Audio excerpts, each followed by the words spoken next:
नमस्कार, स्वदेश न्यूज देख रहे हैं आप। मैं हूं आपके साथ राखी और शुरुआत दिन भर की बड़ी खबरों के साथ। उद्योगपति मुकेश अंबानी के घर एंटीलिया के घर के बाहर विस्फोटक मिलने के मामले में पुलिस अफसर सचिन वाजे की गिरफ्तारी के बाद महाराष्ट्र की सियासत में मचा सियासी हड़कंप लगातार जारी है। मुंबई पुलिस के कमिश्नर परमबीर सिंह को हटा दिया गया है, उन्हें होमगार्ड विभाग में भेजा गया है। उनकी जगह हेमंत नगराले को मुंबई पुलिस का कमिश्नर नियुक्त किया गया है। आपको बता दें, एंटीलिया केस में मुंबई पुलिस के अधिकारी सचिन वाजे की गिरफ्तारी के बाद से परमबीर सिंह पर भी सवाल उठाए जा रहे थे। सोमवार को एनआईए ने सचिन वाजे के दफ्तर की तलाशी ली थी और मर्सिडीज कार को जब्त किया है, जिसे वाजे इस्तेमाल करते थे। कार से 5 लाख रुपए भी बरामद किए गए हैं। सचिन वाजे पर एनआईए का शिकंजा कसने और मुंबई पुलिस कमिश्नर परमवीर सिंह का तबादला होने के बाद बुधवार की शाम महाराष्ट्र के पूर्व सीएम देवेंद्र फडणवीस ने उद्धव सरकार पर निशाना साधा।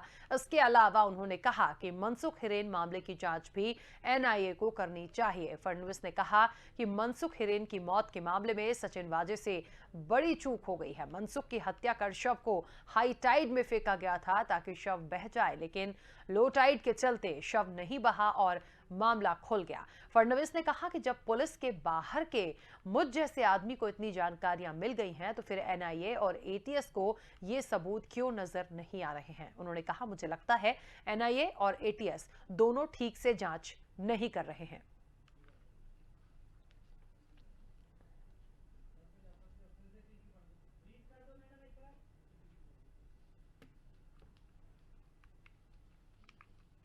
तो आपको बता दें कि जिस तरीके से उद्योगपति मुकेश अंबानी के घर एंटीलिया के घर के बाहर विस्फोटक मामले में पुलिस अफसर सचिन वाजे की गिरफ्तारी होती है, गिरफ्तारी के बाद महाराष्ट्र की सियासत में एक हड़कंप जारी है। मुंबई पुलिस के कमिश्नर हैं परमबीर सिंह को हटा दिया गया है, उन्हें होमगार्ड विभाग में भेजा गया है। उनकी जगह हेमंत नगराले को मुंबई पुलिस का कमिश्नर नियुक्त किया गया है। आपको पूरी जानकारी एक बार फिर से बताएं कि एंटीलिया केस में मुंबई पुलिस के अधिकारी सचिन वाजे की गिरफ्तारी के बाद से परमबीर सिंह पर सवाल उठाए जा रहे थे। सोमवार को एनआईए ने सचिन वाजे की गिरफ्तारी जब करी और दफ्तर की जब तलाशी ली और मर्सिडीज कार को जब्त किया, जिसे वाजे इस्तेमाल करते थे। कार से आपको बता दें कि 5 लाख रुपए भी बरामद किए गए हैं।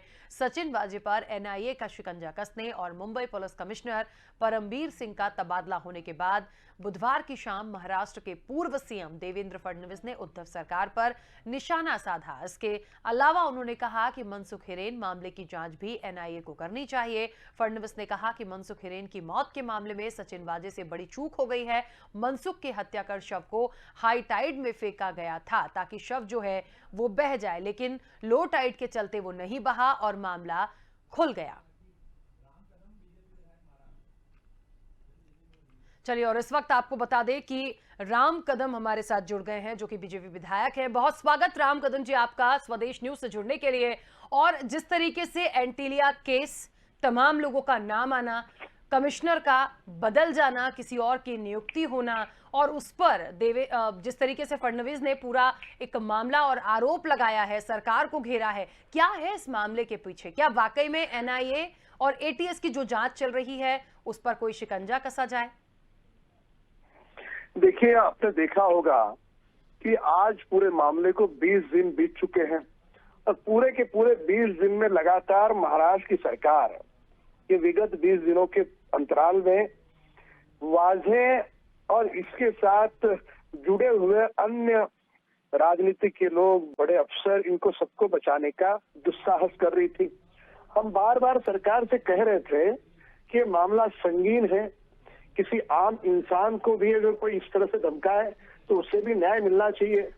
पर ये तो देश के नहीं, पूरे विश्व के सबसे बड़े उद्योगपति, जो भारत की अर्थव्यवस्था में बहुत बड़ा उनका अपनी हिस्सेदारी है, तो ऐसे व्यक्ति को जो करोड़ों लोगों को रोजगार देता है, यदि उन्हें धमकाया जाता है, दिन दहाड़े विस्फोटक उनके निवास के बाहर रखे जाते हैं, तो यह बात बहुत गंभीर है।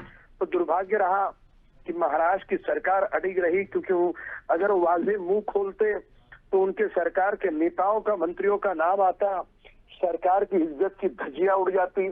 जिस प्रकार से सरकार की फजीहत समूचे देश के सामने हुई है, वह देश देख रहा है।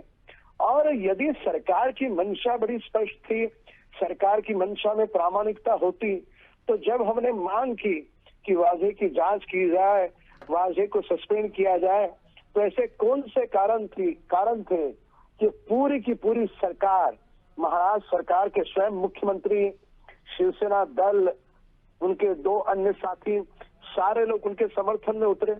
क्या कारण थे? क्या सरकार का या मुख्यमंत्री का या शिवसेना का वाजे दामाद लगता है? क्यों इतना लाडला था? पुलिस की गाड़ियां इतने बड़े संगीन षड्यंत्र के लिए इस्तेमाल की जाती है, सारा देश देख रहा है।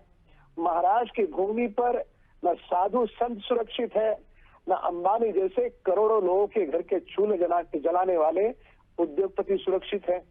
पालघर की घटना में उन साधुओं की किलकारियां आज भी देश का समूचा संत समाज और समूचा भारत भूल नहीं पाया।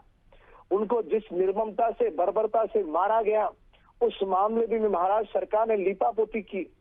आज 20 दिनों के बाद ये महाराष्ट्र की सरकार मुंबई पुलिस कमिश्नर का तबादला करती है। पूरा का पूरा जिम्मा किसी पुलिस कमिश्नर के माथे में थोपकर महाराष्ट्र सरकार अपने दामन को क्लीन करके लोगों के सामने नहीं दिखा सकती। ये दामन दागी है। ठीक है राम कदम जी, क्या माना जाए? शिवसेना कह रही है कि सरकार को अस्थिर करने की पूरी साजिश है। राम कदम जी, शिवसेना कह रही है सरकार को अस्थिर करने की साजिश है। सरकार में बैठे हुए बड़ा औहदा संभाले हुए मंत्रियों का नाम नहीं आए, इसी के लिए वाजे को बचाया जा रहा था। एक मामूली सा एपीआई कैडर का अफसर जिसकी तनख्वाह होगी 50-60 हजार, वो करोड़ रुपए की गाड़ी रखता है, बड़ी मात्रा में उसके पास कैश पैसे पाए जाते हैं, उसके पास कैश गिनने की मशीन पाई जाती है। किससे वो वसूली कर रहा था? कौन कौन लोग थे जिनसे वसूली कर रहा था?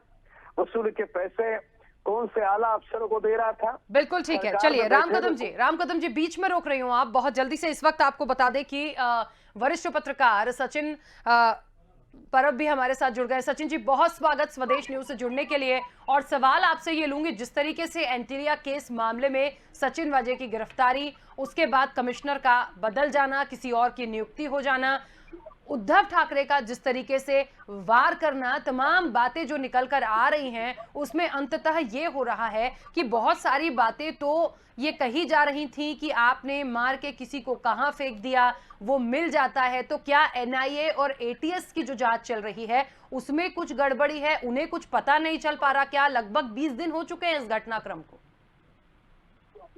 देखिए, आज की जो कार्रवाई हुई है, हम अगर तबादले की बात करें मुंबई के पुलिस कमिश्नर के रूप में परमवीर सिंह जो पिछले कुछ समय से काम कर रहे थे, उनका तबादला हुआ। उस घटनाक्रम, पिछले कुछ दिनों के घटनाक्रम को देखते हुए आज की इस घटना का एक ही लाइन में उसको बयान किया जा सकता है कि ये तो होना ही था। पिछले कई दिनों से परमवीर सिंह के तबादले की बात हो रही थी, लगातार प्रेशर बन रहा था सरकार पर कि परमवीर सिंह का तबादला किया जाए। कई मुद्दे ऐसे हैं जिन पर गौर करना इस विषय पर जरूरी है।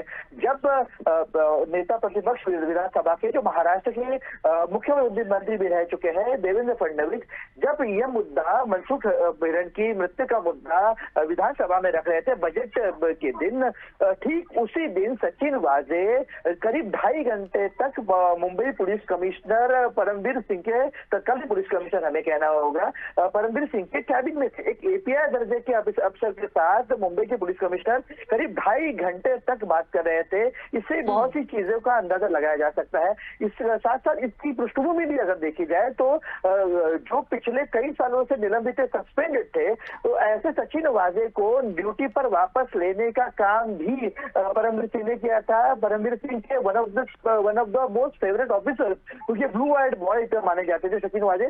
तो इन तमाम चीजों के साथ कहीं ना कहीं परमवीर सिंह को भी जोड़ा जा रहा था और उनका जाना लगभग तय माना जा रहा था। आज उस पर आधिकारिक मुहर जो वो लग गई। अब अगला कदम विपक्ष का भी ये होगा, विपक्ष जो ज्यादा आक्रामक हो चुका है, उनकी ये मांग है कि महाराष्ट्र के गृह मंत्री अनिल देशमुख को उनके पद से हटाया जाए। अब इस विषय पर किस तरह से क्या निर्णय लेते हैं मुख्यमंत्री उद्धव ठाकरे, ये जानना जरूरी होगा। साथ ही साथ एक लेटेस्ट अपडेट ये है कि कल जो कैबिनेट बैठक होने वाली थी महाराष्ट्र के मंत्रिमंडल मंत्रिमंडल की वो बैठक कल के लिए स्थगित हो गई है, कल के लिए रद्द हो गई है। जो बैठक कल होने वाली थी वो बैठक नहीं होगी। चलिए सचिन जी, मैं आपको बीच में रोक रही हूँ, लगातार चर्चा जारी रखेंगे। राम कदम जी हमारे साथ जुड़े हो। राम कदम जी, इस पूरे मामले में अभी तक जितनी भी बातें निकलकर सामने आई हैं, चाहे मनसुख हिरेन की हत्या की बात सामने आई हो, उस विस्फोटक भरी गाड़ी की बात आई हो, पूरे मामले को देखा जाए तो कार्रवाई के नाम पर क्या हो रहा है? तबादला तो हो रहा है, आप इधर उधर लोगों को कर रहे हैं, संजय राउत से बात करने की कोशिश की जा रही है, वो बचते नजर आ रहे हैं। क्या दर्शा रहा है ये मामला, क्या मैसेज जा रहा है लोगों तक?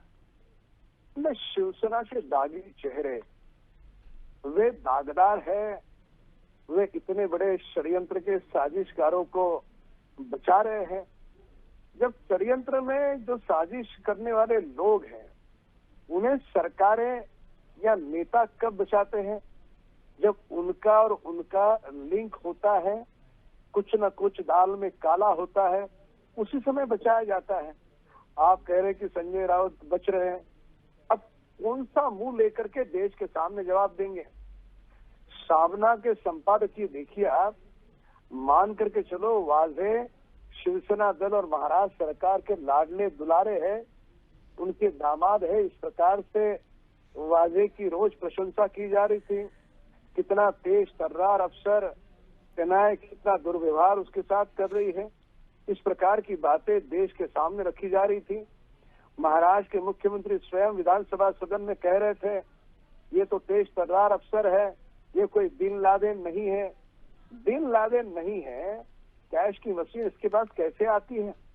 पुलिस की गाड़ियां ये इतने बड़े षड्यंत्र में कैसे इस्तेमाल कर सकता है? जिलेटिन की छड़ियां रातों रात मनसुख का मर्डर कैसे हो जाता है? मनसुख के साथ इसके संबंध, स्कॉर्पियो के मामले में जिस प्रकार की बातें सामने आई हैं, ये इस मामले के 4 महीने पूर्व गाड़ी इस्तेमाल कर रहा था। वहां के पुलिस अफसर को, ड्यूटी ऑफिसर को, जहां पर गाड़ी चोरी हुई उसको फोन करके कहना कि आप केस रजिस्टर करो, केस रजिस्टर होने के बाद मुझे बता दो। यानी पहले आरंभ के बिंदु से लेकर अब तक मामला घटित होने तक सारे बिंदु वाजे के विरोध में है। और उस पल से आज आयुक्त का तबादला हो गया। तबादला होने के बाद भी शिवसेना दल का जो रवैया है, वे जिस मुखरता के साथ, पुरजोर तरीके के साथ पूरी सरकार और सिस्टम वाजे के साथ खड़ी है, यह दर्शाता है कि कुछ न कुछ सरकार के बड़े नेता इसमें शामिल है। और जब तक उनका पर्दाफाश नहीं होता हम चुप नहीं बैठेंगे। ये जनता की लड़ाई है, ये देश की लड़ाई है, ये सच्चाई की लड़ाई है। एक आदमी की जान चली गई है, अगर उद्योगपति को इस प्रकार से धमकाया जाएगा तो आम आदमी का क्या होगा? ये अहंकार भरी सरकार, इन्होंने महाराष्ट्र की पवित्र भूमि का नाम बदनाम करने का दुष्कर्म किया है। जो मुंबई की पुलिस की छवि थी, आज जो नए पुलिस कमिश्नर आए उनको भी कहना पड़ा कि उस छवि को धूमिल करने का काम इन लोगों ने किया, इस महाराष्ट्र के 3 दलों के सरकार ने किया। तबादला करना ही था ठीक। तो 20 दिन बीत गए। आज कौन से मुहूर्त की, कौन से नक्षत्र की, कौन से नक्षत्र के चरण का आपको इंतजार था? 20 दिन क्यों लगे आपको? वाजे अभी भी आपके नजरों के सामने एक तेज तर्रार और ईमानदार अफसर है। कैश पाई जाती है उसके गाड़ी में, करोड़ों की गाड़ी उसके पास है। कौन से मुंह से आप जवाब दोगे? बिल्कुल ठीक बात है। देखिए सवाल तो बहुत सारे हैं राम कदम जी, सवाल तो बहुत सारे हैं और बात यही हो रही है। सचिन परब जी हमारे साथ लगातार जुड़े हुए हैं। सचिन जी, शुरू से अभी तक इस पूरे मामले को देखें, उस गाड़ी का मिलना, विस्फोटक मिलना, उसके बाद हत्या, उसके बाद पूर्व सीएम देवेंद्र फडणवीस का जो वार हुआ, उन्होंने तमाम बातें बोली। उन्होंने स्पष्ट ये भी कह दिया कि हम बाहर के हैं, इतना सब कुछ पता है, लेकिन जो जांच टीम है, जो जांच कर रही है, उसे चीजें पता नहीं चल पा रही हैं, वो कुछ नहीं कर पा रही है। कार्रवाई के नाम पर सचिन वाजे की गिरफ्तारी होती है, गिरफ्तारी के बाद मुंबई के कमिश्नर को हटाया जाता है, कहीं और भेजा जाता है, किसी नए व्यक्ति को लाया जाता है। सवाल ये हो रहा है कि जांच कहां से शुरू होकर किस दिशा की तरफ जा रही है? और शिवसेना लिख बहुत रही है, जहां तक फोन पे बात करने की बात है या जुड़ने की बात है तो थोड़ा सा बच रहे हैं। ये सब क्या दर्शा रहा है? सचिन जी जांच एजेंसियां कर रही है। एसीएस जांच कर रही है मनसुख हिरेन के संदेहास्पद मौत की, और विस्फोटक से जुड़े मामले की जांच एनआईए के पास है, जैसा हम सब जानते हैं। जब एक जांच एजेंसी के पास जांच सौंपी जाए तो काम करना आसान होता है, ये बताने के लिए किसी एक्सपर्ट की जरूरत नहीं है। ये बात अगर केवल एनआईए के पास ये जांच होती तो शायद इसका नतीजा और जल्दी निकल पाता, लेकिन दो अलग अलग जांच एजेंसियां एक ही केस की जांच कर रही है, एक ही केस से जुड़े दो अलग अलग पहलुओं की जांच कर रही है, इसलिए चीजें जो है वो अलग थलग बार बार अलग सामने आ रही है। ये पूरा मामला अगर देखा जाए तो 2 और 2 4 की तरह नहीं है। हमें इस बात को पर भी गौर करना चाहिए कि नेता प्रतिपक्ष के पास इन तमाम चीजों की जानकारी पहले आती है। उनके पास, जैसा उन्होंने दावा किया, उनके पास सचिन वाजे का सीडीआर रिकॉर्ड है। अब कांग्रेस ये कहती है कि सीडीआर रिकॉर्ड रखना गैर कानूनी है। अगर सीडीआर रिकॉर्ड उनके पास है तो ये बात बिल्कुल साफ है कि इस विषय पर, इस अपराध के से जुड़े विषय को लेकर विपक्ष को भी तरह से शायद चीजों को पता था, उनके पास वो भी इस विषय को लेकर वो जांच अपने अपने स्तर पर कर रही है। तो ये मामला हम पहले कर चुके हैं, 2 और 2 4 की तरह नहीं है। इसलिए सचिन वाजे जो पिछले कई साल से पुलिस डिपार्टमेंट में काम कर रहे थे, हालांकि लेकिन पुलिस डिपार्टमेंट तमाम को जानते हैं, तमाम लूप होल्स को वो बारीकी से जानते हैं। उनके जैसा अफसर जो इतनी सारी चीजों को नजदीक से देख चुका है, वो इतनी सारी गलतियां करेगा और वो अपनी मर्जी से करेगा, मानना ये बात बिल्कुल मुश्किल है। ये बात तो बिल्कुल तय है कि सचिन वाजे अपनी मर्जी से कुछ नहीं कर रहे हैं। अब सवाल ये उठता है कि वो किनकी मर्जी से कर रहे हैं। अपनी एनआईए की तफ्तीश के दौरान, इंटरोगेशन के दौरान ये कहा जा रहा था कि सचिन वाजे ने कहा था कि वो ऑफ द बर्ग। ये अगर वो इस तरह से कह दे कि ये वो बर्फ का एक छोटा सा छोर मात्र है, तो जमीन के नीचे कितना बर्फ दबा होगा ये भी जानना जरूरी है। और बार बार बात की सुई इसी मुद्दे पर आके वो रुक जाएगी कि सचिन वाजे किसके कहने पर ये कह रहा है, कर रहे हैं। सचिन वाजे जिनके कहने पर ये बात कर रहे हैं, बहुत जाहिर बात है वो राजनीतिक रूप में बहुत पावरफुल हस्ती होगी। अब वो पावरफुल हस्ती कौन है ये जानना, देखना, ये 25 तारीख तक सामने आता है कि नहीं, ये देखना बहुत जरूरी हो गया है। चलिए, राम कदम जी से एक बहुत छोटा सा सवाल लूंगी। राम कदम जी, क्या लगता है कि जिस तरीके से ये पूरा मामला चल रहा है, इतने दिन तो हो गए, इतनी कार्रवाई कितनी हुई है ये हम और आप बहुत अच्छे से जान रहे हैं, कितना वक्त और लगेगा पूरी तरीके से एक तमाम लोगों को शुरू से अंत तक गिरफ्त में लेने में? क्योंकि निश्चित तौर पर यह बात सचिन जी भी कह रहे हैं, जो कि वरिष्ठ पत्रकार हैं, कि किसके कहने से वाजे काम कर रहे थे, बहुत सारे नामों का खुलासा होना बाकी है। मेरे पूर्व जो बोल रहे थे वरिष्ठ पत्रकार, उनका पूरा सम्मान करता हूं, और उन्होंने जो तथ्यों के आधार पर कुछ बिंदु रखे वे अपने आप में मायने रखते हैं। पर यह बात छुप नहीं पाती, कार जरूर किसी न किसी बड़े नेताओं को बचाना चाहती है, और वही कारण रहा है कि लगातार देवेंद्र जी ने सबूतों के विधानसभा सदन में रखा, अध्ययन के आधार पर रखा। वास्तव में सारी पुलिस फोर्स सरकार के पास है, सीआईडी की यंत्रणा सरकार के पास है। जो देवेंद्र जी ने विपक्ष के नेता के तौर पे काम किया, वह सारा महाराष्ट्र सरकार की ओर से हमें अपेक्षा थी कि वे ये काम करें, पर हमने सबूत देने के बाद भी ऐसी कौन सी मजबूरी रही शिवसेना नेताओं की, महाराष्ट्र के मुख्यमंत्री की, या इन 3 दलों की, कि वे कह रहे थे ये तो छुटपुट घटना है। ये छुटपुट घटना है? किसी ठेले वाले को धमकी दी है? अरे विश्व के सबसे बड़े उद्योगपति को धमकी दी है। आज विश्व का कोई भी अखबार निकालो, कोई भी टीवी चैनल निकालिए, हमारी मुंबई पुलिस, जिनके प्रति हमें नाज है, अभिमान है, गर्व है, उनकी अपनी एक शौर्य की लंबी कहानी रही है, उनकी छवि धूमिल किसने की? ये 3 दलों के सरकार ने की। और ये 3 दलों के सरकार के बड़े नेता कहते ये छुटपुट घटना है। उन्हीं के एक मंत्री ने 2009 में जब 26/11 हुआ था, तब भी कहा था बड़े बड़े शहरों में ऐसी छोटी छोटी बातें होती है। मुंबई पर आतंकवादी हमला होता है, राष्ट्रवादी के नेता कहते हैं बड़े बड़े शहरों में छोटी छोटी घटनाएं होती है। और वे स्वर्गवासी हो गए, उनके प्रति कुछ कहूंगा नहीं, उनके प्रति सम्मान व्यक्त करना चाहूंगा।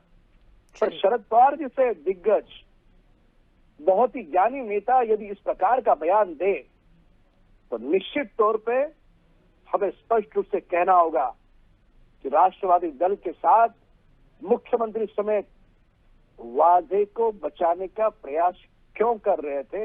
इस बात के जवाब में ही इस पूरे मामले का राज छुपा है। बिल्कुल ठीक है, चलिए राम कदम जी और सचिन परब जी, मंशा स्पष्ट नहीं बिल्कुल चलिए, क्योंकि बिल्कुल ठीक है। आप दोनों मेहमानों का बहुत शुक्रिया पूरी बातचीत करने के लिए, जुड़ने के लिए। आपको बता दें कि जिस तरीके से बीजेपी विधायक महाराष्ट्र के हमारे साथ जुड़े थे राम कदम जी और वरिष्ठ पत्रकार सचिन परब जी हमारे साथ जुड़े थे। एक बात तो है कि इस मामले में कई और बड़े लोगों का नाम आ सकता है, किसी ना किसी को बचाने की ये पूरी रणनीति हो रही है। कितना वक्त और लगेगा ये देखना दिलचस्प होगा। चलिए आगे बढ़ते हैं। पश्चिम बंगाल विधानसभा चुनाव के लिए टीएमसी ने अपना घोषणा पत्र जारी कर दिया है। इस दौरान पार्टी प्रमुख ममता बनर्जी ने अपने कार्यकाल की उपलब्धियों का जिक्र किया, साथ ही बताया कि कोरोना काल की वजह से उनकी सरकार कुछ काम पूरे नहीं कर पाई। ममता बनर्जी ने कहा कि लॉकडाउन के दौरान हमने पश्चिम बंगाल में लोगों के खाने पीने की व्यवस्था की, साथ ही सभी का ध्यान रखा। इसके अलावा टीएमसी सरकार में लोगों की आय में इजाफा हुआ है। ममता बनर्जी ने कहा कि हमारी सरकार ने लोगों को रोजगार दिया,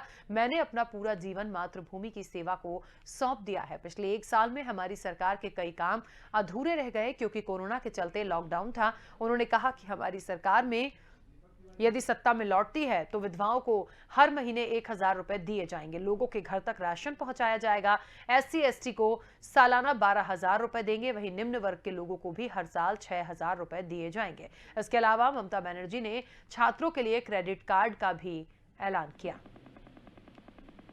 चलिए और इस वक्त आपको बता दें कि हमारे साथ दीपक तिवारी जुड़ गए हैं, जिस तरीके से वरिष्ठ पत्रकार हैं पश्चिम बंगाल के। दीपक जी, सबसे पहले तो बहुत स्वागत स्वदेश न्यूज से जुड़ने के लिए। और जो चर्चा चल रही है घोषणा पत्र ममता दीदी का, बहुत सारी बातें की हैं, बहुत सारे वादे किए हैं, और सत्ता में वापसी होती है तो SC ST वर्ग को 12000 देंगी, निम्न वर्ग को 6000 देंगी। बहुत कुछ उन्होंने किया, मातृभूमि के लिए किया, और एक अपील कर दी कहीं ना कहीं उस घोषणा पत्र के माध्यम से कि यदि हम आते हैं तो और बहुत कुछ देंगे। असल में स्थिति देखी जाए तो जितने वादे क्या पहले किए थे वो हुए हैं, अभी के जो घोषणा पत्र है वो कितना प्रभाव डाल पाएगा? निश्चित तौर से राखी, अगर बात की जाए तो पिछली बार का अगर इनका घोषणा पत्र उठाकर देखेंगे और इस बार के घोषणा पत्र में कुछ तो अंतर है, लेकिन बाकी तो एक समान मिलता है। आज सबसे बड़ी बात जो देखने को मिली, व्हील चेयर पर बैठकर मुख्यमंत्री ममता बनर्जी ने आज के दिन अपना घोषणा पत्र जारी किया। साथ ही उन्होंने कहा, हम पहले अपना घोषणा पत्र जारी करने वाले थे लेकिन मेरी स्वास्थ्य स्थिति के कारण समय लगा। हम मां माटी मानुष को धन्यवाद देते हैं और अपना घोषणा पत्र जारी करते हैं। टीएमसी के घोषणा पत्र की खास बातें अगर राखी हम समझें तो उसमें जो प्रमुख बातें हैं वो रोजगार को लेकर है, क्योंकि बेरोजगार इस समय जो है सबसे बड़ा मुद्दा है पश्चिम बंगाल का। दोनों ही पार्टियां उसको भुनाना चाहती हैं उस मुद्दे को। तो 1 साल में 5 लाख रोजगार के अवसर देने का वादा किया है ममता बनर्जी ने। और साथ ही ममता बनर्जी ने बोला कि टीएमसी सत्ता में आई तो हमारा राजस्व, जो कि पहले 25,000 करोड़ था, अब लगभग 75,000 करोड़ से ज्यादा हो गया है। मतलब वो अपनी उपलब्धियां अभी गिनाने की कोशिश करी। सबसे बड़ी बात उन्होंने बोला कि ओबीसी और जो हमारे पिछड़ा वर्ग है उनको हम 10,000 रुपए और 6,000 रुपए देंगे। एक बात देखने को मिली कि यहाँ पर समान वर्ग को एक बार फिर से अनदेखी की गई। और साथ ही उन्होंने बोला कि हम बंगाल में 10 लाख MSME यूनिट स्थापित करेंगे। ज्यादातर वही है, किसानों को लेकर भी बड़ी बात की गई कि हम किसानों को भी लगभग 10,000 रुपए सालाना देंगे। लेकिन कहीं ना कहीं राखी ये लगता है कि ये घोषणा पत्र ममता बनर्जी जो अब कर रही हैं, शायद उनको 10 साल का एक टाइम मिला था, उसमें वो इनको पूरा किया जा सकता था। किसानों को भी सम्मान निधि दी जा सकती थी। कुछ उपलब्धियां उन्होंने गिराई कि उन्होंने कन्याओं के लिए बहुत अच्छा कार्य किया है। लेकिन अब देखने वाली बात ये होगी कि भाजपा का भी जो घोषणा पत्र है वो आने के बाद दोनों में जनता है, सब जानती है, जनता देखेगी कि किसका घोषणा पत्र सही है। फिलहाल ममता बनर्जी के घोषणा पत्र को देखने के बाद एक बात तो कह देंगे, जहां पर ममता शुरुआत से बोलती आई है कि हम सरकार बनाने जा रहे हैं, अब वो शब्द अगर बनी में परिवर्तित हो चुका है। जी राखी। बिल्कुल दीपक, लेकिन एक सवाल ये भी होता है कि ठीक है, भारतीय जनता पार्टी का घोषणा पत्र जब आएगा उसके क्या वादे हैं जनता देखेगी, इन्होंने अपनी बातें रखी दी हैं, लेकिन पूरी राजनीतिक रूप से और इस वक्त बंगाल की जो पूरी आओ हवा राजनीति को लेकर चल रही है, दिग्गजों का जमावड़ा, लगातार रैलियां और ये हादसा जो इनके साथ हुआ था, तमाम चीजों को लेकर चले तो क्या लगता है कि पूरी स्ट्रैटेजी, वहां की पूरी रणनीति जो पश्चिम बंगाल की राजनीति की है, कुछ बदलाव दिखेगा इस बार या फिर जनता ममता दीदी का साथ दे सकती है? देखिए, मुझे पता है ये बहुत मुश्किल है इस वक्त कुछ भी कहना, लेकिन क्योंकि आप वहां हैं और वहां की राजनीति, वहां की भूमि, वहां के लोग किस परिदृश्य के हैं, किस सोच के हैं, क्या वो चाहते हैं, उनकी क्या परेशानियां हैं, उसे बहुत अच्छे से आप जानते होंगे। तो क्या लगता है कि क्या कुछ परिवर्तन हो सकता है? क्या वाकई में भारतीय जनता पार्टी कांटे की टक्कर देगी? निश्चित तौर पर राखी, अगर बात की जाए तो अभी आपने जो एक बात बोली कि ममता बनर्जी के साथ हादसा, अभी तक तो ममता बनर्जी ने लगातार, आपको पता है कि जिस दिन हादसा हुआ उस दिन उन्होंने बोला कि मेरे साथ बीजेपी के कार्यकर्ताओं ने, मतलब मेरे ऊपर हमला किया, 4 कार्यकर्ताओं ने, उन्होंने गिनती भी बोली। लेकिन उसके बाद जैसे ही चुनाव आयोग ने जांच बैठा ली और जांच में चुनाव आयोग ने साफ तौर से कहा कि वो एक हादसा था, घटना हुई, खंबे पोल से उनकी गाड़ी का गेट टकराया जिसकी वजह से उनको चोट लगी, तो कहीं ना कहीं वो भी ममता बनर्जी के लिए अब की स्थिति जो है वो ममता बनर्जी के लिए निगेटिविटी अब फैल रही है। भाजपा पूरी तरीके से उसको कैच करने का प्रयास कर रही है। इसमें कोई दो राय नहीं है कि ममता बनर्जी अभी भी बहुत मजबूती के साथ चुनाव लड़ेगी और मजबूती के साथ वहां पर अपनी सीटें भी लाएगी। लेकिन हाँ, परिवर्तन जिस प्रकार से लहर चल रही है, जिस प्रकार से भाजपा की रैलियों में भीड़ एकत्रित हो रही है, अगर ये भीड़ वोट बैंक में परिवर्तित हुई तो निश्चित तौर से हम वहां पर बदलाव देखेंगे। लेकिन अगर ग्रामीण क्षेत्रों की बात की जाए राखी, तो जिस प्रकार से राकेश टिकैत जाते हैं बंगाल में और जाकर वहां पर भी किसान आंदोलन करने की बात कहते हैं, किसानों के साथ बैठने की बात करते हैं, लेकिन अभी हाल में ही एक वीडियो वायरल हुआ जिसमें ममता बनर्जी की मंत्री उनसे एयरपोर्ट में मिलने जाती हैं और वो एक ऑडियो और वीडियो वायरल हुआ जिसमें वो भीड़ लाने का, सपोर्ट करने का वादा करती हैं, लेकिन साथ ही कहती हैं कि हम फ्रंट पे नहीं आएंगे। तो एक बात तो साफ है, मैं बंगाल के काफी सारे ग्रामीण क्षेत्रों में गया, वो चाहे रारबंद हो, जोन हो या हावड़ा का क्षेत्र हो या जितने भी ग्रामीण पुरुलिया हो या बांकुड़ा हो, मैं आपको एक बात तो अपने तजुर्बों से और जो मैंने मेहनत की और वहां पर जो लोगों से मैंने बातचीत की उसमें एक निकल के आ रही है कि किसान मुद्दा वहां पर निष्क्रिय है, किसान मुद्दा वहां पर कोई बड़ा इफेक्ट नहीं करेगा। बेरोजगारी सबसे बड़ा मुद्दा होगी और भाजपा जो कि रोजगार का वादा कर रही है, भाजपा को एक फायदा इसलिए भी मिल सकता है कि केंद्र में भाजपा की सरकार है, जो वहां पढ़ा लिखा वर्ग है उसका मानना है कि केंद्र और राज्य की सरकारें जब एक समान होती हैं तो विकास की धारा तेजी से बढ़ती है। जी राखी, बिल्कुल ठीक है। चलिए, बहुत शुक्रिया दीपक पूरी बातचीत के लिए, पूरी जानकारी के लिए। तो आपको बता दें कि जिस तरीके से पश्चिम बंगाल का चुनाव बहुत महत्वपूर्ण है, ममता दीदी ने अपना घोषणा पत्र जारी किया है और उस घोषणा पत्र के बाद तमाम चीजों में यह हुआ है कि कितनी चीजें, कितनी सुविधाएं वो अपने वहां के लोगों को देंगी, कितना उन्होंने दिया, कितना उन्हें वक्त मिला। इन सब के बीच कहीं ना कहीं भारतीय जनता पार्टी भी रोजगार का मुद्दा लेकर वहां पर अपनी पैठ बनाने की कोशिश करेगी और हो सकता है थोड़ा बहुत फायदा मिले, लेकिन क्या होगा वो तो जब नतीजे आएंगे तभी पता चलेगा। चलिए आगे बढ़ रहे हैं। असम के चुनावी रण में यूपी के सीएम योगी आदित्यनाथ अपना दम दिखा रहे हैं।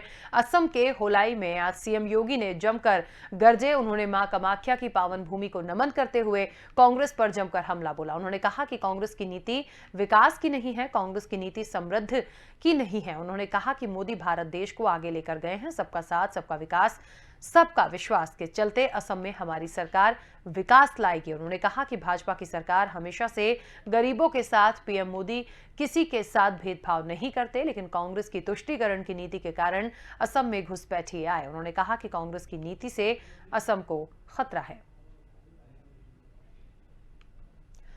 चलिए, और इस वक्त आपको बता दें कि हमारे कार्यकारी संपादक नरेंद्र वर्मा हमारे साथ जुड़ गए हैं। नरेंद्र, जिस तरीके से असम का दौरा और चुनावी जनसभा को संबोधित किया, बहुत सारी बातें उन्होंने बोली हैं और लगातार एक जीत की बात लेकर और विजयी तिरंगा मुझे लगता है लेकर तमाम जगह जिस तरीके से भारतीय जनता पार्टी जा रही है, योगी आदित्यनाथ का जिस तरीके से बात हो रहा है, उन्हें कांग्रेस पर बहुत निशाना कहा। उन्होंने कहा सिर्फ तुष्टीकरण की राजनीति करती है और इन सबको जनता बहुत अच्छे से समझेगी।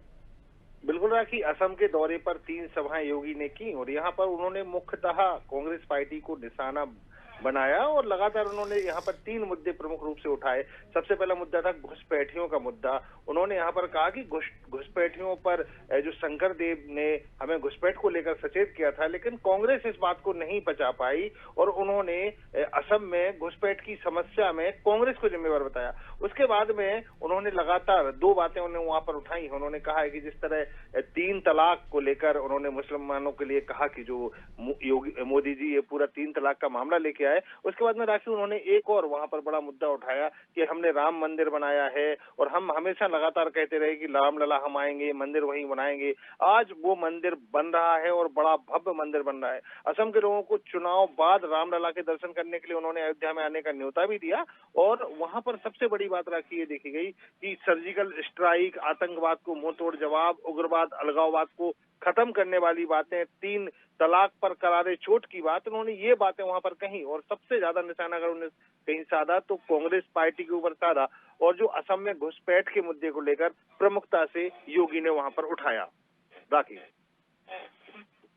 पूरी जानकारी के लिए, बातचीत के लिए तो आपको बता दें कि जिस तरीके से असम दौरा, घुसपैठ को लेकर उन्होंने निश्चित तौर पर कांग्रेस पर निशाना साधा है, तमाम बातें उन्होंने रखी हैं और अब इसके बाद वाकई में देखना दिलचस्प होगा कि असम की जनता क्या करती है।